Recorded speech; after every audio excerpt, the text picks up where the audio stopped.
যারা জাতীয় বিশ্ববিদ্যালয়ের অধীনে অনার্স করতেছেন কিংবা মাস্টার্স করতেছেন বা যে কোনো একটি কোর্স করতেছেন, তারা যদি ভর্তি ক্যান্সেল করতে চান, কিভাবে ক্যান্সেল করবেন, কি কি লাগবে, কাগজপত্র, সবগুলো প্রসেস আমি এই ভিডিওর মাধ্যমে দেখাবো। একটি ভুল হলে আপনাদের ভর্তি ক্যান্সেল হবে না। তো সেক্ষেত্রে আপনারা মনোযোগ দিয়ে ভিডিওটি দেখবেন শেষ পর্যন্ত। তো তবে তার আগে আপনাদের কাছে ছোট্ট একটি রিকোয়েস্ট, যারা আমার চ্যানেলে নতুন, প্লিজ অবশ্যই চ্যানেলটি সাবস্ক্রাইব করবেন। তো চলুন দেখি আমরা কিভাবে ভর্তি ক্যান্সেল করব। প্রথমে আপনার মোবাইল অথবা পিসি আপনার ক্রোম ব্রাউজারে চলে আসবেন। এরপর এখানে অ্যাড্রেস বারে লিখবেন nu.ac.bd, এই ওয়েবসাইটটা লিখবেন। লেখার পর এন্টার করবেন। তো এখানে এন্টার করার পর আপনাদের একদম ডানে যে সার্ভিস লেখা যে একটা অপশন আছে, এখানে অপশনে আসবেন। তো এখানে আপনারা ক্লিক করলে দেখবেন এখানে স্টুডেন্ট লগ ইন। এখানে স্টুডেন্ট লগ ইনের উপর যখন ক্লিক করবেন, আপনাদের এখানে এরকম একটা ইন্টারফেস দেখতে পাবেন। তো এখানে ইউজার নেমের পাসওয়ার্ড দিয়ে লগ ইন করতে হবে। তো যাদের কোনো এখানে অ্যাকাউন্ট নেই, তারা এখানে স্টুডেন্ট রেজিস্ট্রেশন থেকে একটা অ্যাকাউন্ট করে নেবেন। তো এখানে কোর্স সিলেক্ট করবেন, আপনি কোন কোর্সের জন্য অ্যাডমিশন ক্যান্সেল করতে চান। আর এখানে বিএ অনার্স, আপনারা যদি বিএসএস করেন বা যে কোনো একটি সিলেক্ট করবেন। তো আমি বিএর জন্য করব, সিলেক্ট করলাম। আর ইয়ার, তো এখানে কোন ইয়ারে আপনি আছেন বা রেজিস্ট্রেশন করছেন এখানে সিলেক্ট করে নেবেন। আর এখানে যারা হচ্ছে ফার্স্ট ইয়ার পরীক্ষা দিয়ে সেকেন্ড ইয়ারে উঠেছেন, তাদের ক্ষেত্রে এখানে দরকার হবে রেজিস্ট্রেশন নাম্বার। আর যারা এখনও ফার্স্ট ইয়ার আছেন, অর্থাৎ ফার্স্ট ইয়ার থেকে রেজিস্ট্রেশন ক্যান্সেল করবেন বা অ্যাডমিশন ক্যান্সেল করবেন, তো তাদের ক্ষেত্রে এখানে অ্যাডমিশন রোল যেটা আছে, আপনাদের রিলিজ স্লিপে যে অ্যাডমিশন ভর্তি হওয়ার সময় যেখানে একটা রোল নাম্বার ছিল উপরে, তো এটা দিবেন। তো আমি এখানে রোল নাম্বার দিয়ে রেজিস্ট্রেশন করব।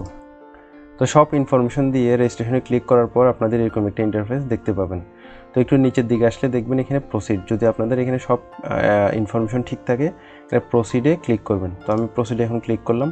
প্রসিডে ক্লিক করার পর এখানে আপনার পাসওয়ার্ড চাইবে, password, phone number, email, gender, এগুলো চাইবে। এগুলো দেওয়ার পর এখানে ক্যাপচা কোশ্চেন আছে। তো এখানে আমার এখানে 9 + 9 = কত, সেটা আমি এখানে বসাবো। যদি আপনাদের অন্য সংখ্যা থাকে, সংখ্যা দুইটা যোগ করে আপনারা এখানে বসাবেন। তো একটা বিষয় লক্ষণীয়, সেটা হচ্ছে আপনাদের এই যে আইডিটা আছে, এটা আপনারা কোনোখানে লিখে রাখবেন। এই যে এখানে আইডি আর পাসওয়ার্ড, এটা কোনোখানে লিখে রাখবেন। তো সব কিছু হলে আবার একটু চেক করে নেবেন। তো সব কিছু চেক করার পর এখানে যদি ঠিক থাকে সেভে দেবেন। তো সেভে দেওয়ার পর আপনাদের এটা দেখবেন এরকম একটা নোটিফিকেশন দিবে যে ইনফরমেশন সাকসেসফুলি হয়ে গেছে। তো লগ ইন করার পর আপনাদের এরকম একটা ইন্টারফেসে নিয়ে আসবে। তো এরকম একটা ইন্টারফেসে যখন আসবে, তখন আপনারা এখানে যে রেড মার্ক করার যে অপশনগুলো আছে, এগুলো অবশ্যই এখানে এই ইনফরমেশনগুলো দিতে হবে। যেমন এখানে রোল নাম্বার, এটা অবশ্যই দিতে হবে। তারপর হচ্ছে রোল নাম্বার, এটা কোনটা, সেটা হচ্ছে আপনাদের যেটা ভর্তি হওয়ার সময় একটা রোল নাম্বার দিয়েছিল ওইটা। তো এটা যদি আপনাদের রেজিস্ট্রেশন নাম্বার দিয়ে রেজিস্ট্রেশন করেন, তখন এটা অটোমেটিক্যালি এখানে প্রোফাইলে চলে আসবে। আর একটা ফোন নাম্বার দিতে হবে এখানে, আর ইমেল দিতে হবে একটা এখানে। এরপর আপনাদের একটা ছবি দিতে হবে। ছবিটা সাইজ হতে হবে 500 KB, 500 KBর বেশি হলে হবে না। তারপর এখানে এইচএসসি ইনফরমেশন দিতে হবে আপনাদের, এখানে পাসিং ইয়ার, রোল, তারপর হচ্ছে বোর্ড দিতে হবে এখানে।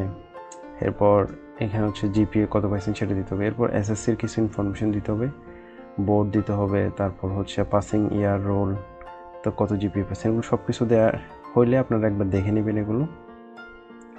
তো দেখে নেওয়ার পর এখানে আপডেট প্রোফাইলে ক্লিক করবেন। আপডেট প্রোফাইলে ক্লিক করার পর এটা আপডেট হয়ে যাবে। যেখানে লেখা উঠবে যে your profile information has been updated.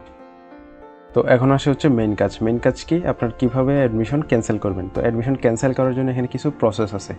তো প্রসেসগুলো দেখতে হলে আপনাদের এখানে লেফট সাইডে একাডেমিক সার্ভিস, তো এটার পাশে দেখবেন অ্যাপ্লাই, এখানে ক্লিক করবেন। তো এখানে ক্লিক করার পর যা যা একাডেমিক সার্ভিস আছে আপনারা এখান থেকে দেখে নিতে পারবেন। তো এখানে সর্বপ্রথম যেটা আছে সেটা হচ্ছে অ্যাডমিশন ক্যান্সেল, এসি। তো এটার জন্য আপনাকে 700 টাকা ফি দিতে হবে। তো আপনারা এখানের উপর ক্লিক করবেন, অ্যাডমিশন ক্যান্সেল। তো এরপর এখানে অ্যাটাচমেন্টের এখানে আপনাদের 2-3টা অ্যাটাচমেন্ট দিতে হবে। একটা হচ্ছে কলেজ ফরওয়ার্ডিং লেটার, আর দ্বিতীয় নম্বর হচ্ছে রেজিস্ট্রেশন কার্ড, আর তৃতীয় নম্বর হচ্ছে আপনাদের অ্যাডমিশন ফর্মটা দিলেও দিতে পারেন, না দিলেও নাই, কিন্তু দুইটা জিনিস অবশ্যই লাগবে। সেটা হচ্ছে রেজিস্ট্রেশন কার্ড এবং হচ্ছে কলেজ ফরওয়ার্ডিং লেটার। তো যারা নতুন ভর্তি হয়েছেন তাদের তো রেজিস্ট্রেশন কার্ড থাকবে না, তো তারা অ্যাডমিশন ফর্মটা দিলেই হবে। তো আমি এখানে কলেজ ফরওয়ার্ডিং লেটার এখানে টাইটেলটা লিখে দিয়েছি। এখন এখানে চোজ ফাইলের এখান থেকে আমি এটা আপলোড করে দেবো। তো এখানে হচ্ছে এটা আপলোড করে দিলাম। আর এখানে তো কলাম একটা, তো আরেকটা কলাম অ্যাড করার জন্য আপনার এখানে অ্যাড মোর এখানে ক্লিক করবেন। তো এখানে আমি এখন লিখব রেজিস্ট্রেশন কার্ড। তো সেমভাবে এখানে আরেকটা কলাম আমি লিখে দিলাম রেজিস্ট্রেশন। তো আমার 3টা ফাইল এখন আপলোড করা হয়ে গেছে। তো হওয়ার পর এখানে নিচে আসবো, নিচে এখানে প্রসিড দিব। তো তার আগে একটা কাজ করতে হবে, এখানে রিজন।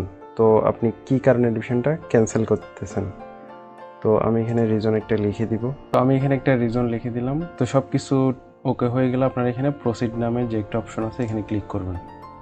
তো ক্লিক করার পর আপনাদের যে ফাইলগুলো এখানে আপলোড হয়েছে আপনারা চাইলে এগুলো এখানে ক্লিক করে দেখে নিতে পারেন।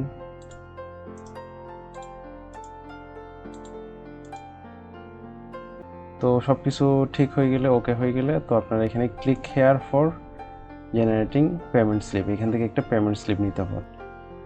তো একটু ওয়েট করার পর আপনাদের এখানে লেখা আসবে your information save successfully, please check your dashboard for further instruction. তো এখানে ডাউনলোড পেমেন্ট স্লিপ এখান থেকে ডাউনলোড করে নেবেন। তো আপনাদের এরকম একটা পেমেন্ট স্লিপ দেবে, আপনারা এটা কম্পিউটারের দোকান থেকে প্রিন্ট করে নেবেন, বা আপনাদের যাদের প্রিন্টার আছে তারাও প্রিন্ট করতে পারেন। তো এরকম একটা স্লিপ দিবে। তো স্লিপটা আপনারা সোনালী ব্যাংকের মাধ্যমে পেমেন্টটা করবেন। তো এখানে হচ্ছে 700 টাকা হচ্ছে তাদের ফি, আর কমিশন হচ্ছে 5 টাকা, আর এখানে হচ্ছে অনলাইন চার্জ 0, আর ভ্যাট হচ্ছে 1 টাকা। টোটাল 706 টাকা আপনাকে সোনালী ব্যাংকের মাধ্যমে পেমেন্ট করতে হবে। তো আমি এটা ডাউনলোড করে নেব, ডাউনলোড করে সোনালী ব্যাংকের মাধ্যমে এটা পেমেন্ট করব। তো আপনারা যখন লেফট সাইডে এখানে ড্যাশবোর্ডে আসবেন তখন দেখবেন আপনাদের এরকম একটা ইন্টারফেস। তো এখানে আপনাদের একটা কলাম পাবেন, ট্র্যাকিং নম্বর, সার্ভিস নেম, তারপর হচ্ছে কোর্স, সেশন। তো এগুলো সবখানে আলাদা আলাদাভাবে লেখা থাকবে। তো এখানে আপনার সার্ভিস নেম হচ্ছে অ্যাডমিশন ক্যান্সেল, অর্থাৎ আপনি যা এখানে আবেদন করছেন সেটা এখানে লেখা থাকবে। তো রাইট সাইডে দেখেন এখানে অ্যাকশন নামের একটা অপশন পাবেন, এই যে এখানে অ্যাকশন। তো অ্যাকশনের এখানে হচ্ছে পে স্লিপ। পে স্লিপ হচ্ছে কোনটা, যেটা আমরা ডাউনলোড করছি। 700 টাকা ব্যাংকে জমা দিতে হবে, সোনালী ব্যাংকে। তো আপনারা যখন 700 টাকা জমা দিবেন এর 2-3 দিন পর, তো আপনাদের এখানে পে স্লিপের এখানে দেখবেন ডাউনলোডের একটা অপশন পাবেন। তো ডাউনলোড হচ্ছে কি আপনাদের যখন পেমেন্টটা কমপ্লিট হয়ে যাবে, অর্থাৎ ব্যাংকের মাধ্যমে পেমেন্টটা যখন কমপ্লিট হয়ে যাবে তখন এখানে একটা ডাউনলোডের অপশন পাবেন। তো এখান থেকে আরেকটা ফর্ম আপনারা ডাউনলোড করে কলেজে জমা দিলে আপনাদের মূল ট্রান্সক্রিপ্ট যেটা আছে এটা পেয়ে যাবেন, অর্থাৎ আপনাদের জাতীয় বিশ্ববিদ্যালয়ের আন্ডারে যে একটা অ্যাডমিশন নিয়েছিলেন এটা ক্যান্সেল হয়ে যাবে। তো কোনো কিছু না বুঝে থাকলে অবশ্যই কমেন্ট করে জানাবেন। আর ভিডিওটি যদি ভালো লাগে, আপনাদের যদি উপকার আসে, অবশ্যই একটি লাইক করে দেবেন। আর যারা আমার চ্যানেলে নতুন, প্লিজ অবশ্যই চ্যানেলটি সাবস্ক্রাইব করে দেবেন। তো নতুন কোনো বিষয় নিয়ে আপনাদের সামনে আবারও হাজির হব। সে পর্যন্ত ভালো থাকুন, সুস্থ থাকুন, এই কামনা আজকের মতো বিদায় নিচ্ছি। আসসালামু আলাইকুম।